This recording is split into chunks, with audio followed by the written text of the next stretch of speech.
eu te perguntasse quantos influenciadores e comunicadores com deficiência você acompanha, qual seria a sua resposta? A verdade é que tem muita gente legal por aí para conhecer.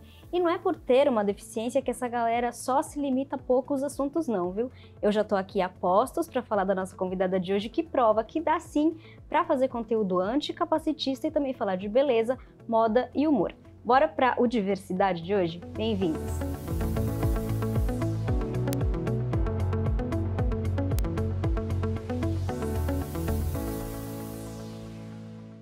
Olá, como sempre, muito bem-vindos. Eu sou a Suelen Gonçalves. Eu sou uma mulher cadeirante, de pele branca, cabelos e olhos castanhos escuros. Meus cabelos são longos e cacheados.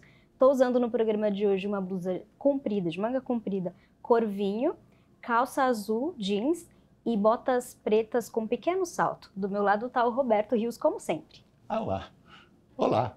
Agora é a minha vez de apresentar as nossas boas-vindas. Eu sou o Roberto Rios, um homem branco, uso óculos, sou cadeirante. Estou usando hoje uma camisa preta, uma calça jeans azul escura e um tênis marrom. Além de assistir a gente pelo canal digital 8.3 da sua televisão, você pode também se inscrever no nosso canal. É youtube.com/Câmara São Paulo. Lembre também de ativar o sininho de notificações. Bora lá, Roberto? Recebemos uma influenciadora carioca, mas que mora aqui em São Paulo e já acumula mais de 40 mil seguidores. Obrigada por estar conosco e fique à vontade, Lelê Martins. Olá, vou me autodescrever agora. Eu sou uma mulher negra, tenho cabelo cacheado de cor preta na altura dos ombros, uso um macacão rosa escuro, uso nos pés uma sandália lilás tratorada e sou uma mulher com deficiência, tenho prótese na perna esquerda. Lelê, como foi o seu processo? Hoje você fala de autoestima, principalmente nas suas redes sociais. Como foi esse processo de se reconhecer enquanto uma mulher bonita, apesar dos estereótipos, e trazer isso para a rede social? Olha, tem uma questão de que, para mim, nunca foi uma questão ser ou não bonita, porque para minha família era tipo, nossa, você é belíssima, então eu nunca tive essa dificuldade de ter essa leitura, mas ao se tornar uma pessoa com deficiência, com certeza a gente coloca isso em dúvida, a gente não tem muita certeza do que a gente é, né? Eu me tornei uma pessoa com deficiência, então eu tive que redescobrir muitas coisas de mim mesma. E eu acabei levando isso para as redes sociais. Então é como se parte do meu público tivesse acompanhado a minha reconstrução da minha autoestima. Então, eu reconstruí junto com as pessoas que também eram parecidas comigo e criou-se uma comunidade ali, como eu chamo, como eu chamo eles de tropa, né? Que é uma gíria do Rio de Janeiro. E foi lá que eu fiz essa reconstrução da minha autoestima, junto com terapia, com certeza, e muito apoio da minha família e de amigos que eram próximos de mim. Lelê, de forma prática, o que você acha que faz a moda acessível se tornar boa para todos os corpos? Eu acho que tem uma questão que eu sempre penso sobre, que é a acessibilidade, quando é pensada desde o início de qualquer projeto, ela é feita para todo mundo. Então, se a acessibilidade na arquitetura é pensada para todo mundo desde o início do projeto, ela vai funcionar para todas as pessoas, desde pessoas com deficiência a pessoas sem deficiência, pessoas mais velhas com redução de mobilidade, etc. Então, quando a gente pensa em acessibilidade desde o início de qualquer processo, funciona para todo mundo, e isso é a intenção da moda acessível, de que funcione para todos, para que todos os corpos tenham o direito de se vestir da forma que quiserem, assim como a arquitetura daria o direito, se fosse tudo acessível, daria o direito da gente viver em qualquer lugar, ter o direito de ir e vir, que está intrínseco à nossa realidade, está na nossa Constituição, mas que infelizmente não é a realidade, né? Na arquitetura a gente fala de desenho universal, né? Sim. Que é aquela que não é uma casa, um apartamento, uma loja, que o pessoal fez acessibilidade. Ela foi concebida de uma forma e depois fizeram a acessibilidade. A arquitetura universal é aquela que é desenhada para todos e você nem percebe que ali existe uma acessibilidade, porque está dentro do contexto. No caso da moda, também é assim? Você acha que no nascimento de um desenho universal dentro da moda, ela se torna prática para todos os corpos, para todo mundo? Eu não tenho tanto conhecimento sobre como é exatamente a moda acessível no quesito de costura, acessibilidades e etc. Mas pelo que eu entendo teoricamente, é que essa é a intenção. Só que não necessariamente tudo que se faça padronizado funciona para todos os corpos. Porque uma casa pode funcionar para qualquer pessoa se a gente tem esse desenho universal, mas talvez uma roupa não funcione, porque a gente tem corpos muito diversos, principalmente se pensa em pessoas com deficiência. Então, talvez pensar em especificidades para alguns corpos seja importante, mas a intenção da moda acessível é comunicar a acessibilidade para dentro da moda também, dando o direito de pessoas com deficiência, inclusive, se vestirem da forma que elas quiserem. Porque muitas vezes a gente não tem acesso a roupas que sejam roupas que deixem a gente confortável e roupas que a gente goste realmente. E moda, particularmente, para mim, é uma expressão da nossa própria personalidade, né? Então, a intenção do conceito de moda acessível é para propagar uma ideia de que a gente também tem um direito de se vestir e tentar fazer uma moda que tente abraçar todos os corpos, inclusive em qualquer tipo de diversidade, pessoas gordas, pessoas maiores, pessoas com deficiência, pessoas mais altas, pessoas mais baixas. E esse é o conceito geral da moda acessível. Talvez para algum corpo não seja possível fazer isso, mas não é um problema, porque a questão é mais que a gente consiga entender que a moda é para todos. Ele, uma coisa que eu gosto muito nas suas postagens é que você sempre traz uma pitada de acidez, um humor ácido, uma provocação, um deboche. E eu não sei se de repente isso acaba criando algum precedente para alguém falar, ó lá, ela tá fazendo piada com a própria deficiência, então por que eu não posso zoar, por que eu não posso brincar? Qual que é esse limiar, então, do capacitismo, do humor capacitista, e de você, enquanto pessoa no lugar de fala, tá fazendo esse tipo de brincadeira? Como você busca educar a sua audiência para entender isso? Isso realmente é um limite, uma linha muito tênue, muito difícil de lidar mesmo. Porque às vezes as pessoas não vão ter a capacidade de fazer uma leitura sobre aquilo, porque não têm o conhecimento, e vão achar que eu estou repercutindo mais informações, mais coisas capacitistas, e não é essa linguagem. Então, quando aparece isso nos comentários, normalmente as pessoas falam isso, né, comentam isso, eu mesmo vou lá e explico, ou eu faço um vídeo em cima daquele comentário, ou mesmo as próprias pessoas da minha comunidade vão lá e explicam. E dentro daquela bolha, normalmente, são 40 mil seguidores, mas ainda é uma bolha de pessoas, né? E normalmente essas pessoas conseguem entender qual é a intenção daquela coisa que está sendo dita, daquele humor de algum jeito. E normalmente a minha acidez, o meu deboche é mais para pessoas sem deficiência, que eu até chamo lá de PSD, porque a gente nomenclatura pessoas com deficiência de PCD. Mas aí também tem que nomenclaturar pessoas sem deficiência. Falar, os PSD, então, vocês têm que fazer isso, vocês têm que fazer isso. Então, eu acabo direcionando muito esse humor, esse deboche, para eles também, para eles, vocês também são um recorte da sociedade, vocês não são o humano normal, vocês são um recorte da sociedade também. Então, eu acho que esse deboche se direciona normalmente mais para eles mesmo. Gostei do PSD. Sim, vou aderir. Esse partido político. Não, quando as pessoas não sabem o que é PCD ou PSD, eles perguntam. Menina, mas isso daí é uma coisa que você colocou, mas eu penso assim que não existe. PSD não existe. Você já conheceu uma pessoa sem deficiência? Já. Não existe. Não existe. Depende do Tem ponto pessoas de que têm deficiência física, tem pessoas que têm deficiência intelectual, e tem pessoas que têm deficiência de caráter, tem pessoas que têm... E aí vai por diante, né? Tem pessoas que têm deficiências ocultas, né? Entendi. Olha, eu acho que é raro, hein? Eu acho que é raro. Você estava falando de democrático. A internet é um lugar bastante democrático para o PCD, de repente, seguir uma carreira, ou você acha que são desafios diferentes, que é uma curiosidade, aí vai e acaba? Nossa, pergunta boa. Tá. Eu acho que ela dá uma abertura, mas é uma abertura que muitas vezes vem nesse lugar de curiosidade. As pessoas querem saber, nossa, mas como é que você mora sozinha? Nossa, mas como é que você vive? Coisa e tal. Perguntas muito óbvias. Tipo assim, as pessoas continuam vivendo, mas são perguntas muito básicas mesmo. Então vem muito dessa curiosidade, sim, de saber como é que é um corpo com deficiência, colocando aquele lugar de estranhamento, de distanciamento, porque normalmente essas pessoas não convivem com pessoas com deficiência mesmo. Ou não veem, né? Tipo assim, passam direto.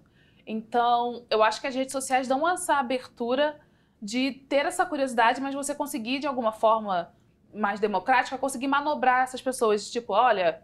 Vocês estão curiosos, mas vamos entender de onde é que parte essa curiosidade? Fazer elas se questionarem da própria curiosidade, entenderem, tipo assim, que esse lugar de estranhamento, colocar a gente como monstros que precisam ser investigados, também é capacitismo. E explicar pra eles isso de tipo, não, gente, vocês querem entender isso? Tudo bem, eu entendo, mas vamos tentar ver desse lado aqui, eu não sou somente a minha deficiência. Então a gente vai tentando manobrar de acordo com o público que vai chegando, assim. E com essas manobras que você vai fazendo, ao invés de só receber os comentários, você começar a falar também em cima deles, você acaba conseguindo educar bem a sua audiência. Então, a minha bolha, como eu já falei anteriormente, é uma bolha de pessoas que entendem totalmente o que eu tô falando. Quando eu tô sendo debochada em relação a isso. Quando eu tô criticando alguma coisa, eu tô criticando algo específico. Então, eles conseguem entender o que eu tô comunicando, porque, no fim, essa abertura da internet para você falar as coisas faz as pessoas conseguirem te acompanhar e falar, ah, tá, entendi, então eu vou entender um pouco mais. Mas em comparação ao mercado formal, né, vamos dizer assim, de trabalho, eu não tenho muita experiência, porque eu me torno uma pessoa com deficiência. Em 2018 eu fazia estágio de ciências sociais, né, lá no Rio de Janeiro mesmo, mas aí depois disso acabou o estágio, aí veio pandemia, e aí depois eu acabei me tornando blogueira. Então não tive a experiência sendo uma pessoa com deficiência dentro do mercado de trabalho. E aí eu acho que são outras experiências, mas é que eu mesmo não experimentei essa situação. E você sabe, então, identificar muito bem quando essa dúvida vem de alguém que já faz parte da sua comunidade, dos seus seguidores e de alguém que chegou ali de paraquedas. Dá pra identificar de algum jeito. Não é como somente os meus seguidores conseguissem me conhecer, mas eu também conseguisse conhecer eles. Então, eu acho que essa relação de proximidade que se cria faz você saber, isso aqui é alguém que chegou aleatório. Tá fazendo uma pergunta aqui que quem é seguidor já sabe, entendeu? E você vai receber essa pessoa, obviamente, porque rede social você também almeja o crescimento, né? A explodir cada vez mais as bolhas. Então, você vai e responde essa pessoa, mas dá pra perceber a diferença, assim. No dia a dia, eu percebo que as pessoas têm um pouco de receio ou timidez em chegar próximo da gente, fazer alguma pergunta de curiosidade. Mas na mídia, nas redes sociais, é livre, né? Todo mundo pergunta o que quer, não tem vergonha de nada. Quais são as curiosidades que o pessoal tem em relação à sua prótese? Nossa, na rua, normalmente as pessoas realmente não me perguntam. O que fazem comigo na rua, normalmente, é chegar até mim, uma senhora, normalmente assim, chegar até mim, eu vou orar pra você ser curada. Aí eu falo, moça, então, não tem cura. É que não vai estar crescendo uma coisa que foi de arrasto, não vai estar crescendo mesmo. E aí acontece isso na rua, mas nas redes sociais as perguntas normalmente são tipo, mas que tipo de prótese você usa? Nossa, mas você consegue fazer isso com a prótese? Eu não sabia. Às vezes eu posto uns vídeos de dança assim, basiquinha, dancinha, não dançarina, basiquinha. Mas as pessoas, nossa, mas você dança melhor do que eu, né? Eu falo, querido. Que você dança mal. Você é um inimigo do ritmo, a culpa não é minha, entendeu? E aí é difícil, às vezes, essas pessoas, mas essas são as curiosidades. Tipo, nossa, você consegue fazer isso. Teve um vídeo que eu fiz aleatório, assim, que era, tipo, limpando a minha casa. E, tipo, você consegue limpar a sua casa? Eu falei, meu amor, eu não sou rica, não. Óbvio que eu tenho que limpar a minha casa. E não sou porca, não. Exatamente. Então, óbvio que eu tenho que limpar a minha casa. Então, assim, são dessas perguntas que partem dessa curiosidade mesmo, de não imaginar que um corpo com deficiência consiga existir e viver. Lelê, daqui a pouco a gente continua com o papo. O Diversidade vai dar aquela pausa, mas você já sabe que é rápido. Fica aí, já voltamos.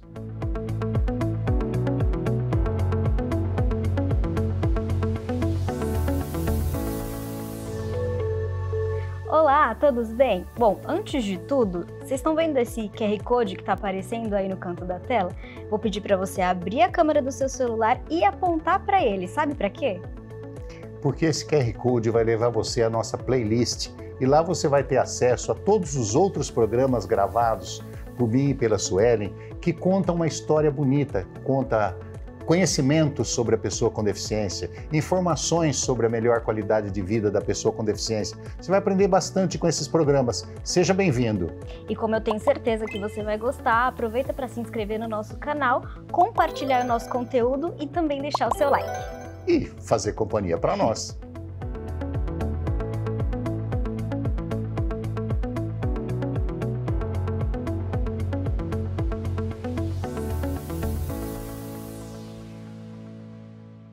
Voltamos com o programa Diversidade aqui na Rede Câmara São Paulo, conversando com a Lelê Martins. Como foi o seu processo de adaptação com a prótese, já que você disse que a sua vida mudou de 2018 para cá, então houve toda uma mudança? As pessoas normalmente perguntam, porque falam, nossa, você anda tão bem, você não é tão perceptível que você utiliza uma prótese e coisa e tal. Eu falo, gente, eu morava em favela. Não tem muita opção, não. Você tem que aprender a andar de prótese mesmo, porque não vai ter opção de você ficar, deixa eu andar de muleta aqui, porque é muita escada, muita ladeira. E assim, eu tive a prótese, eu falei, eu vou ter que aprender a andar nisso e bora que bora. Então, foi meio que assim, obrigada pela falta de acessibilidade na arquitetura, assim, vamos dizer assim. E eu queria muito retomar a minha liberdade, porque com a muleta, para algumas pessoas funciona muito a muleta, e as pessoas se dão tudo super bem, mas para mim não funciona, para mim não funcionou. Eu me sentia muito presa dentro de casa. E aí quando eu tive a liberdade de ter a prótese novamente com vaquinha, porque eu não tinha dinheiro para comprar ela, mas eu consegui com a vaquinha a prótese, eu consegui ter acesso à minha liberdade de novo. Então, tipo, foi uma ansiedade de retomar a minha liberdade, meu direito de ir e vir, e também a necessidade de precisar subir desse favela com ela. Então, foi meio que assim a minha fisioterapia.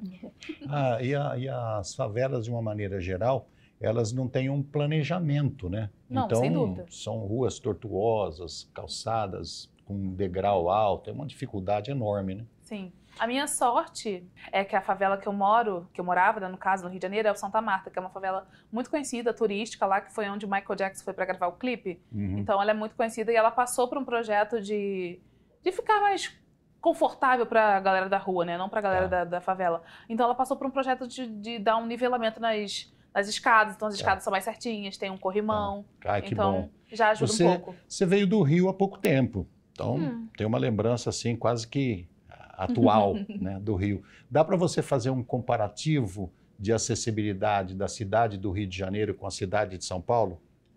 Dá para fazer um pouco. Como eu trabalho de casa, eu não saio tanto. Mas assim, São Paulo é mais acessível, gente. Tanto que você vê mais pessoas com deficiência circulando em São Paulo. Você não vê no Rio. Os lugares... Eu morava em Botafogo, no Rio de Janeiro. A calçada é estreitíssima. A calçada não cabe mal uma pessoa direito.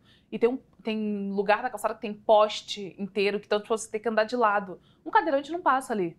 Então, e às vezes nem uma pessoa maior passa ali. E às vezes as pessoas vão pela rua. E São Paulo eu percebo umas calçadas um pouco mais largas, pelo menos no lugar onde eu moro, né?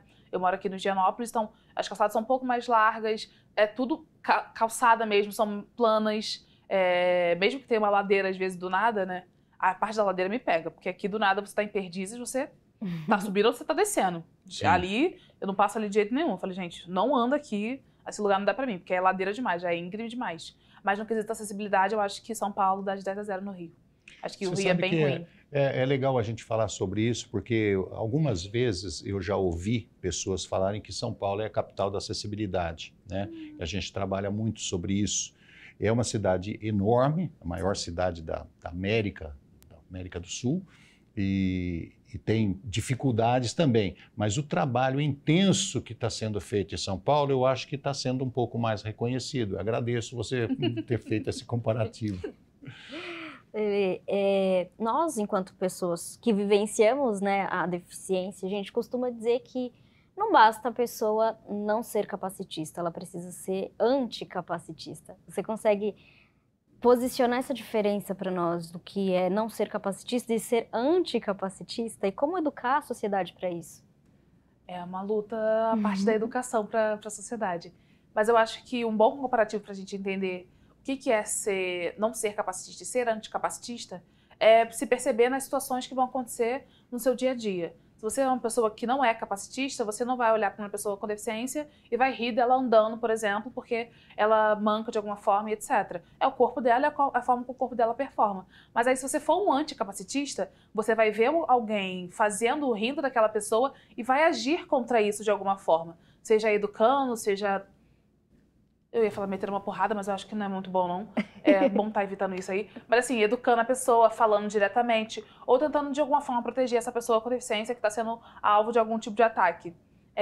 Então, acho que essa é a diferença. A pessoa que entende o que é o capacitismo vai passar direto ao ver alguma situação de capacitismo acontecendo. A pessoa anticapacitista vai reagir àquela situação. Então, eu acho que essa é a principal diferença. E a educação tá na palavra, não tem muito para onde a gente correr.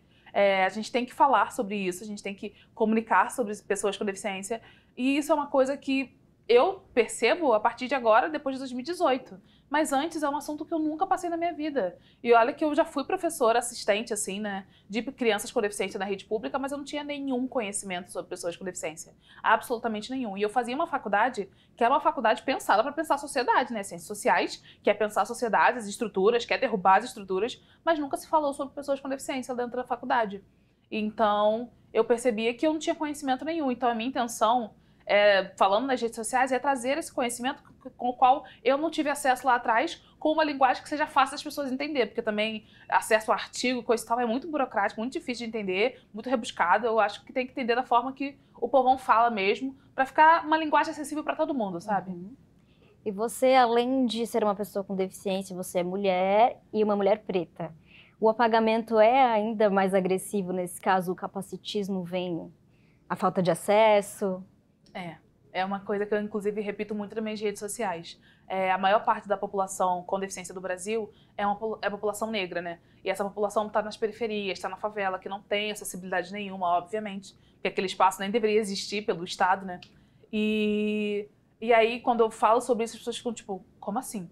E a gente, quando está em outro lugar, quando a gente vê campanha, quando a gente vai ver as pessoas com deficiência que trabalham em algum lugar, coisa e tal, normalmente não são as pessoas negras, porque essas pessoas não vão ter acesso, tanto pelo racismo, não vão ter acesso pelas coisas por serem pessoas com deficiência, não vão ter acesso por serem pessoas periféricas. Então, tipo assim, são muitas barreiras a serem quebradas e fazem com que as pessoas, muitas vezes, não consigam, desistam. Para mim mesmo, eu era uma pessoa sem deficiência, uma mulher negra, favelada, que fazia ciências sociais. Para minha família, eu era lida como uma pessoa que ia fazer intercâmbio, que ia morar fora, coisa e tal. Eu me torno uma pessoa com deficiência, é tipo, você vai se aposentar agora, né?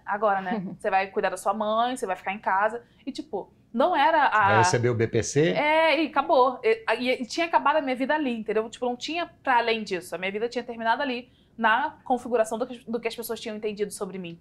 Então, quando eu falava sobre isso, eu falava, não, tipo, eu quero continuar sendo quem eu sou, porque eu sou essa pessoa mesmo, e quero continuar trabalhando com isso e tal, e vamos atrás. E assim surge, inclusive, a blogueira, né? Porque eu tive que lutar pra eu ser eu mesma, porque as pessoas não entendiam a minha volta, que a minha vida não tinha acabado. E eu tive que lutar pra falar, gente, não acabou, tá bom? Deixa eu tentar continuar aqui um pouquinho. E deu certo, né? Sabe que nós falamos sobre isso há pouco tempo, sobre a questão da pessoa ser blogueira e ter ou não ter conteúdo.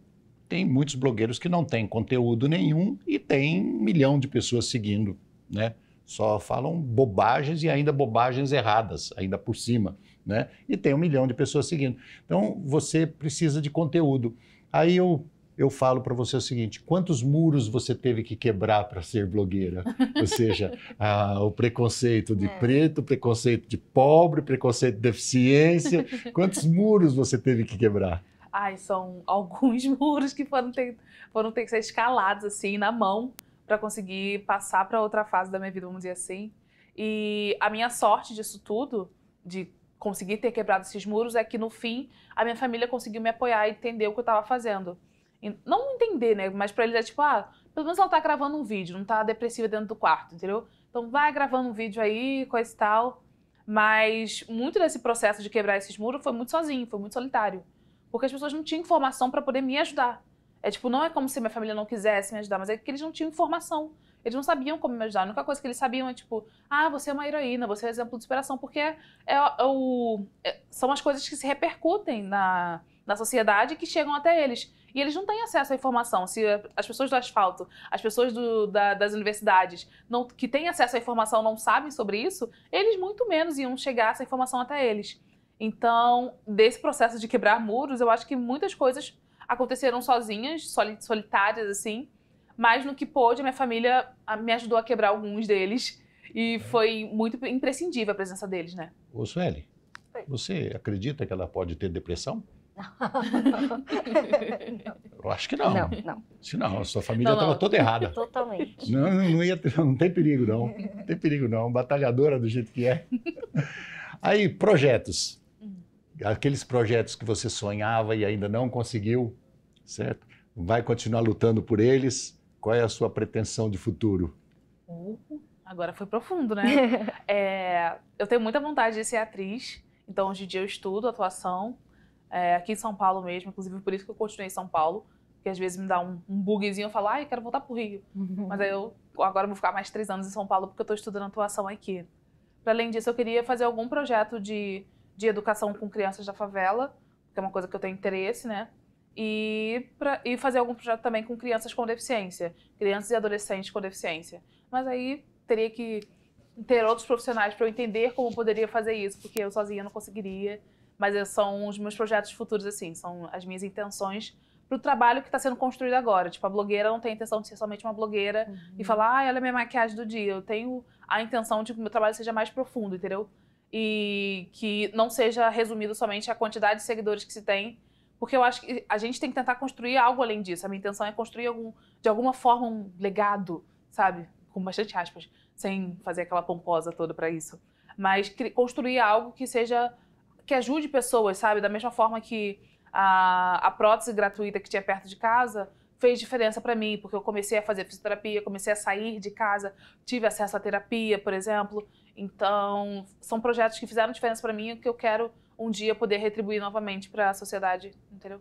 A passarela é um sonho, porque eu sei que você é modelo fotográfica e você também atua em comerciais. Mas e a passarela? Eu acho a passarela mais difícil do que a foto comercial. Eu faço também uns trabalhos de modelo, verdade, até esquecido. Obrigada. Mas eu acho a passarela mais difícil, mas adoraria. Adoraria no futuro aprender a fazer a passarela bonito, direito, né? Ter um curso que fosse ali direitinho pra fazer uma passarela bem bonita. Aí eu faria bastante. Lelê, obrigada. Já acabou, acredita? Foi muito rápido mesmo. Foi muito Não deu nem rápido. tempo de você ficar nervosa. Pois é. E nem depressão E também. nem depressão. Nem depressão. Obrigada, volte mais, com certeza, porque tem muito papo ainda pra gente desenrolar. E, bom, antes da gente se despedir oficialmente, eu lembro que a gente tá lá no Instagram com outros conteúdos. É só seguir @Câmara São Paulo. Esperamos que tenha curtido o programa de hoje. Te aguardamos no próximo Diversidade. Rede Câmara São Paulo, sua conexão com a política da cidade.